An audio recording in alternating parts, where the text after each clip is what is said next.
Hey everyone, and thanks for joining us for our daily semifinal recap show. I'm your host, Lauren Kalil. It's the third weekend of semifinals, and we're headed to Minnesota, where Brian Friend and Jake Marconi are at the Granite Games, another stacked field this weekend, where it's nearly anyone's game to punch their ticket to Madison this summer. Guys, how has day one been for both of you so far? Jake, a little bit of a different seat that you're taking this weekend. Yeah, first, thanks for having me on. Um, it's a totally different seat than I was last weekend. Last weekend, I was anxious and nervous and pacing around and trying to slam as much food as I possibly could before I warmed up for events. And this weekend, I am super relaxed and I only have a couple minutes of nerves as I watch the people that I'm watching go. So it's a totally different experience. Brian, you've been to a couple of semifinals so far, obviously watched them all, whether it's virtually or in person. How has day one compared at the Granite Games to some of the other semifinals for you? I mean, a lot of them have had the lifting in the first day, which just gives an opportunity for certain athletes to really stand out and shine and get off to a good start. But like you said, it's really competitive fields here, and there were a lot of performances that might not put athletes at the top of the leaderboard after this day, but puts them in a good position to strike over the next 2 days. All right, let's start with taking a look at the leaderboard for the teams. The day kicked off with them. We have, here we go, CrossFit Invictus leading the way, followed by CrossFit OBA, CrossFit Greater Heights Ascend, CrossFit Move Fast Lift Heavy, and Rhapsody CrossFit. It was event one. It was more or less an individual event with the snatches and the handstand walks. Brian, Invictus, they finished way above the time cap. They have some very strong teammates that are individually really strong competitors. After day one, do you think that even though the point spread is so close between the teams, that eventually they will create a bigger gap from some of these other teams? Yeah, I mean, the top four teams here are basically the teams that we thought would be the top four teams, and I think Invictus is the best team here. They were very good last year, obviously, and then they added Joshua Chama to the roster. I think he's individually better than anyone that they had last year at this point in his career. So no surprise that in a day where there was no synchronization, no teamwork required at all, that they would be at the top of the leaderboard. Right. And then even looking at the second event, it was the Snatch Ladder. Jake, CrossFit Greater Ascend, they took this event putting up 930 pounds as a team collectively. Were there some other teams that you were keeping your eye on, though, that you were waiting to see put up some big numbers? Yeah, so I am familiar with some of these teams, and CrossFit Move Fast Lift Heavy, I knew would probably be putting up a decent number. The two males on that team I know pretty well, and I know that they love lifting events and they're pretty strong always. So I was looking at them, and then I was actually impressed with Rhapsody coming in there and putting up a really respectable score for that one. Any big storylines or big moments throughout the day, Brian, that you were watching when it came to the team events? Yeah, for sure. I mean, Evan Nathan, this guy in CrossFit Hype, he's a young kid. He's still in medical school, and I actually talked to his team captain and gym owner, Rob Thomas, who's a friend of mine, and he told me this guy is going to try to beat Tola's record, and he did it by 1 pound. Obviously, Tola had to lift in kilos, so it's a little bit different, but the record's a record. And then on the women's side, we saw back-to-back 200-pound lifts, one of which was by Emily Tanner, who's, as of today, gave birth 10 months ago. So that's when, Yeah, kind of in incredible. That's the so line impressive. of an Annie Thorisdottir type storyline that, and obviously she's a much less known athlete, but that accomplishment should not go overlooked. Sure. Jake, what were some of the big team moments for you today? So I was prepping our athletes and running around during the team competition, so I didn't get to catch too much of it except from the warm up area. But I did think that the that event, that first one, although it was a little bit individual, was cool to watch. I thought you It got really some was. some good back and forth and some interesting races. Yeah, and I especially loved seeing the two Weiss sisters go first and then Yeah. nearly crossing the finish line at the same time and then embracing each other with a big hug. Just little moments like that are always fun to see on the floor. Did you hear that story on that? So the coach of one of the Invictus teams didn't have one of the Weisses going first, and then he saw that the other one was, and he decided to put her up so that they could be able to go against each other. Uh, Nothing like getting sparked up or amped up because you really want to beat your sibling on the competition floor. One of them hasn't been on the floor for a long time either. And thanks to that coach, that was pretty cool to see. So I'm glad that they made that change. Yeah, I'm glad that they let the viewers embrace in that moment, as well as I'm sure their family and parents will be reliving it at every little get together that they have for years to come. For sure. Moving on to the women's field, our top 5 after day 1, Dani Speelge leading the way, followed by Amanda Barnhart, Mal O'Brien, Alex Willis, and Chloe Wilson. Some really great races to kick off the day. Event 1, the thrusters and the handstand walk. I mean, the race between Mal O'Brien and Dani Speelge. Jake, as somebody who trains with Mal, what was this like seeing, Mal rest at the top of the thrusters and then get no rep on the handstand walks, but then ultimately take the win? Oh man, it was cool. So when we had seen that one come up as an event, that was something that in training, if that popped up, I would look at Mal and be like, I'll see you in a couple minutes. I'm just going to run my race over here, not try to race you. So I knew that she'd be pushing the pace. And so I went up into the stands to be able to watch from the front view. And she came out on the barbell and I was like, she's going reckless and she's crushing. And so when she slowed down on those last couple of thrusters, I think a lot of folks would look at that and go, oh, she's getting really fatigued, like she's in trouble. When she's doing something like that, she's gathering herself because she knows that she's about to go unbroken on this handstand walk. And had she not no rep, right, she would have right away. And it was really cool to see her kick up and just track down that finish line and get herself across it. And it's interesting to hear you say that because especially like working with somebody like Matt Frazier, she is so dialed in and everything that she does has an intention. So to hear you, somebody who trains with her, say that she was intentional about those pauses at the top so that she could go unbroken on the handstand walks, I think is really interesting.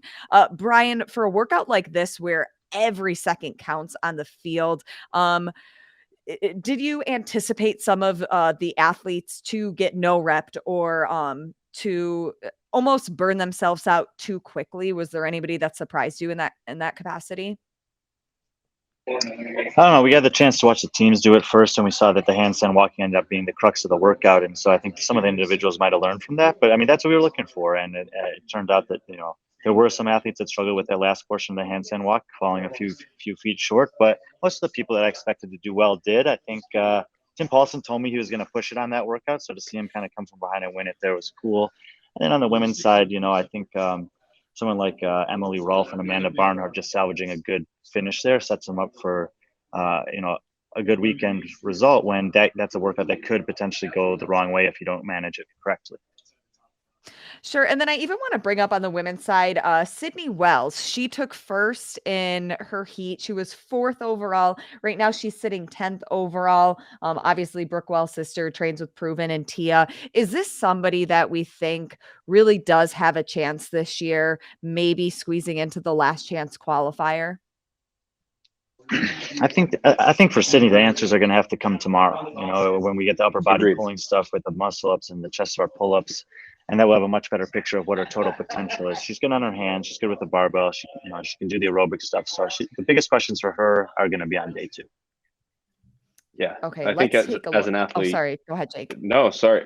Whenever there's a lift on day 1, it's really hard to look at anybody and go, oh, this is kind of how they're going to perform this weekend. So I totally agree with Brian. It'll come down to tomorrow. Sure. And speaking of that lift, we'll pull up the women's heat or the women's side of the leaderboard for that barbell complex. Dani Speelge putting up 245 pounds, tying Tia to hold the record across all semifinals so far. But not really any surprises seeing her put up these numbers, power cleaning them all. Do you guys think that she actually had more in the tank for this complex? Yes. Yeah, 100% for sure. But it's one of those things like, what's the record really mean in the end of the day? She wants to go to the games, and so just locking up a first place is all that was on her mind.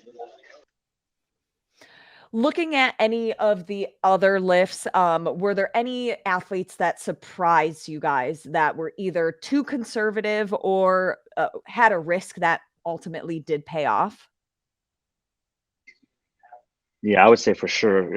Alex Kazan, Alex Willis here on the leaderboard. She had a different strategy than most athletes, making rather big jumps between her first Yeah. and second, and her Mhm. second and third lift.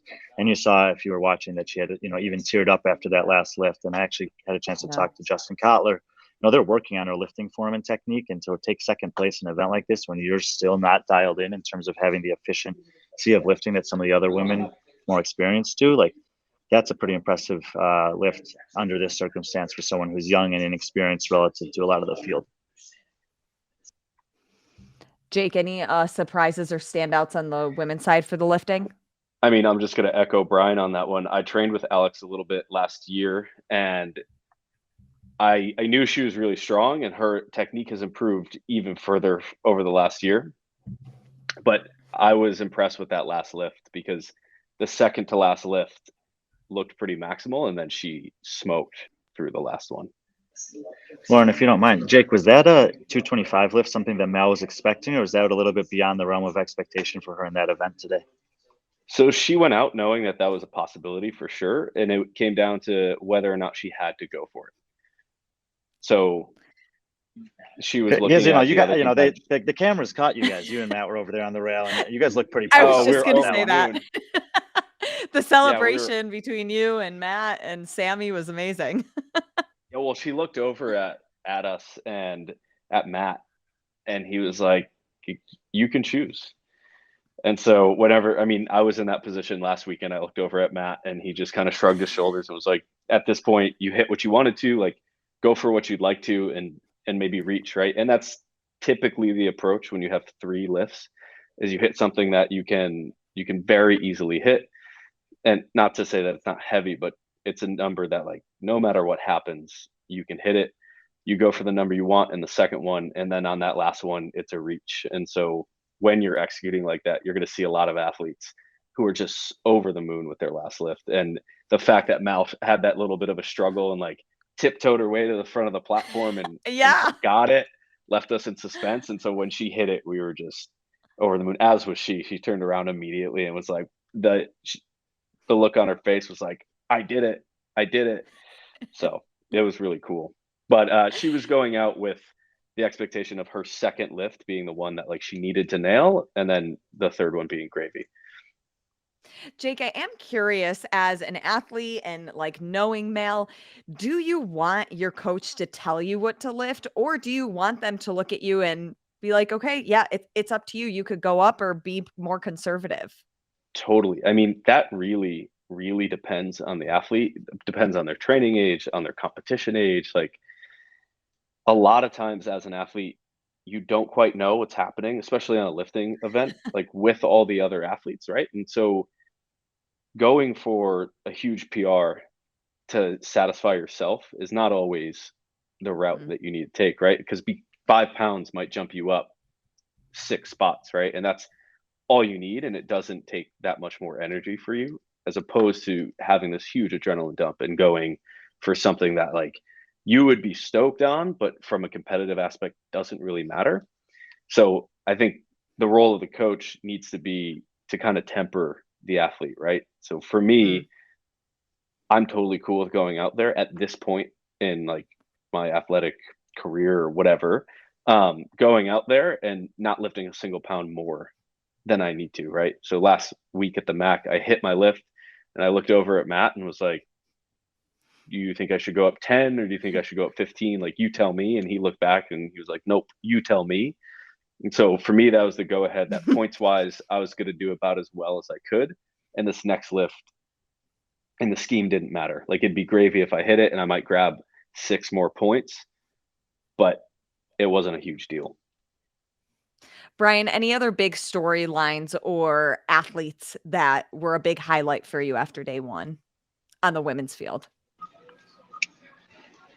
I think probably Kayla Stefano. She's sitting in 7th. I do think these are really 2 good events for her, but I think a lot of people expect things from her because of how good she did in the teenage division, and she hasn't always had those results carry over to the elite field for women in her career yet. So I'm looking to see if she can maintain some consistency over this weekend and maybe have a little bit better finish than she has in some of the years past. Obviously, it's really tough to make that transition, but I think Looking at her day one, I was pretty happy with it. So I'll be watching her tomorrow. And Jake, any other highlights on the women's side for you today? I just thought the racing and the handstand was awesome. Across the board, all the heats. It was a cool way to finish an event. It was. And speaking of some of those races, now we do have the men's leaderboard finalized. So we will pull it up.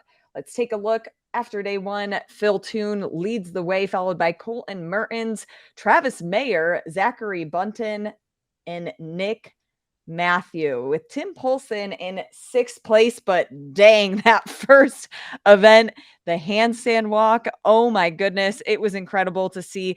Phil Toon, he started ahead of him, but then got a no rep on his last handstand walk. Tim Poulsen passes him, takes the win, an amazing celebration. Jake, what was it like to see this in person? Oh man, that was an exciting race. And to be honest, I saw Tim in the back or in the warm-up area, and Brian, same thing. He was like, I'm gonna go out there and push the pace on this one. So to see him go out there and do it, and like with command too, he came in and he kicked up on that handstand walk, and you can kind of tell when somebody is gonna fail or not going broken on a handstand walk. And as soon as he kicked up, I was like, oh, he's definitely about to win this event. And then it's interesting to see after that, right? And I've done this myself as an athlete here at Granite Games last year. There was a workout that ended with overhead lunges. And so you have to start playing this game of who looks like they're gonna maybe break, or who looks like they're gonna go too fast, because it doesn't matter where you win the workout, right? Win loosely for yourself. If it means that you rest for 20 seconds and then you kick up and you go unbroken, you don't fail, and somebody next to you is failing, you got those 20 seconds somewhere, right? So it's really cool to sit on the sideline and watch people play the game of like, all right, who am I going to try to race? Who am I going to totally ignore? Yeah. Brian, with a workout where literally seconds make a difference, do you think that some people are going to be banging their head come the end of the weekend, thinking that those seconds might have cost them their games ticket?